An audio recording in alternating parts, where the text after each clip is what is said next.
Përshëndetje, përshëndetje të nderuar miqtë e mi, përshëndetje të dashur ndjekës të kanalit Monitor TV. Ja ku po takohemi sërish të ditën e sotme me mua Tirona Lilin për të komentuar ngjarjet edhe për të ndarë me ju një përmbledhje të Big Brother VIP Kosova.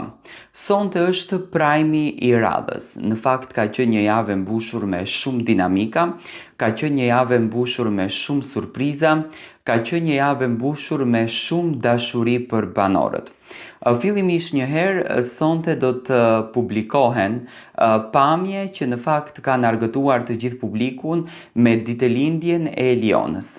Banorja më e ëmbël e asaj shtëpie, banorja më e bukur e asaj shtëpie, banorja më e vogël e asaj shtëpie, kishte ditëlindjen. Eliona Binjakaj më datën 29 janar, natën ditën e djeshme, u bë 19 vjeç. Mesazhet ishin të shumta, në fakt vllau i madh është i mrekullueshëm në këtë aspekt, duke e njohur historinë e Elionës, duke e ditur që ka mungesë jashtëzakonisht të madhe të nënës së saj, të motrës së saj. Vllau i madh i bëri një surprizë jashtëzakonisht të bukur, duke e shndruar verandën në një ambient vërtet festiv.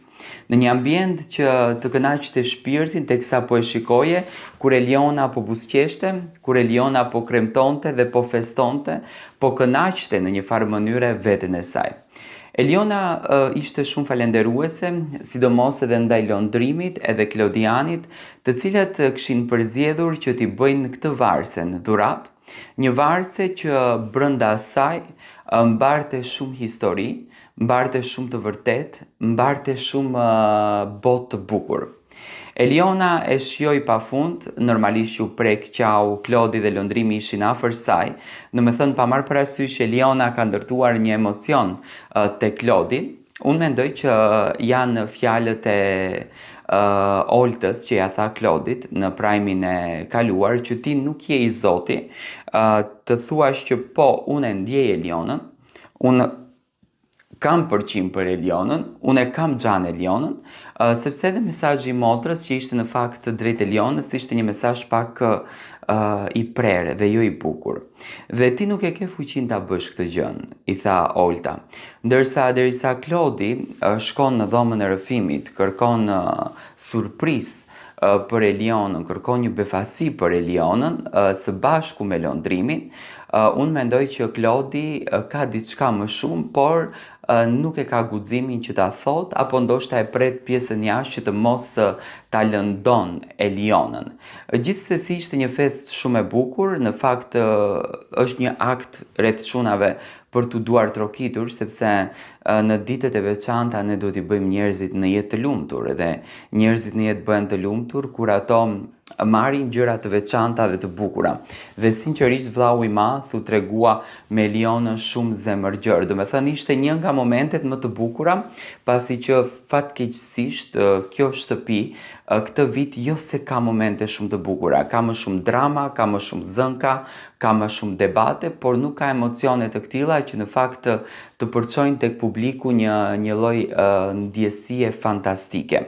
Nga Eliona do të kalojmë tek marrëdhënia e shumë përfolur, një marrëdhënie që në fakt ka filluar më tash të ngre pikpyetje tek Alba edhe tek Limi. Dua të bëj një analizë të detajuar të kësaj çështje. Alba edhe Limi që në momentin e parë, domethënë, sidomos kur Limi u bë banor i shtëpisë së Big Brotherit, i gjithë publiku mendoi që Limi dhe Alba do të nisnin atë rrugën e tyre të dashurisë, do vazhdonin atë romancën e bukur që Alba fliste në dhomën e rrëfimit, që domethënë shtriheshte në dhomën e rrëfimit.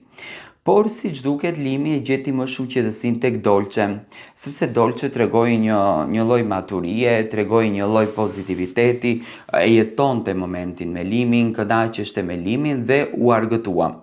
Por Limi vendosi që të largohet nga Dolçe, domethënë të mbaron telenovelën me Dolçen. Tani këtu nuk e dim në qoftë se Dolçe ka qenë e informuar nga produksioni dhe është dashur që të pranon këtë rrugtimin, domethënë që të bën një marrëdhënie me një djalë nga dëshira e produksionit, sepse Toni në një intervistë tha këto gjëra për produksionin, që do të thënë e kanë detyruar, apo thjesht ka qenë ndjesia e saj që ta bën këtë gjë me Limin. Limi u nda nga Dolçe dhe tha do t'i jap një lloj mundësie Albës, edhe pse në fakt Alba u paragjykua jashtëzakonisht shumë nga opinionistët, për shembull Leonora ishte shumë e ashpër në mendimet e saj, duke i thënë Albës se si mundesh ti të futesh në një krevat, si mundesh ti të flesh me një djalë i cili deri më sot ishte armiku jot, i cili në fakt ty të ka tradhtuar në sy, domethënë dinjitetin tënd femëror ta ka dërguar në zero.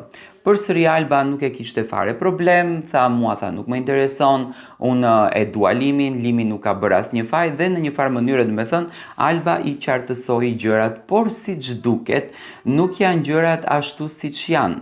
Alba natën e mbrëmshme ka patur shumë zënk të madhe me Limin, një zënk që në fakt u pa nga të gjithë banorët dhe nuk e kuptoj përse Alba e lëshon veten e saj kaq poshtë, domethënë përse shndrohet në kaq toksike, është lidhje tepër toksike. Ashtu siç e tha dhe Olta, Alba vazhdoi duke i thënë Limit që këto të kanë sharë pas shpine, këto nuk të duan, ti shkon mbështet këto, dhe unë nuk e kuptoj se çfarë Alba pret që të bën për shembull Benita.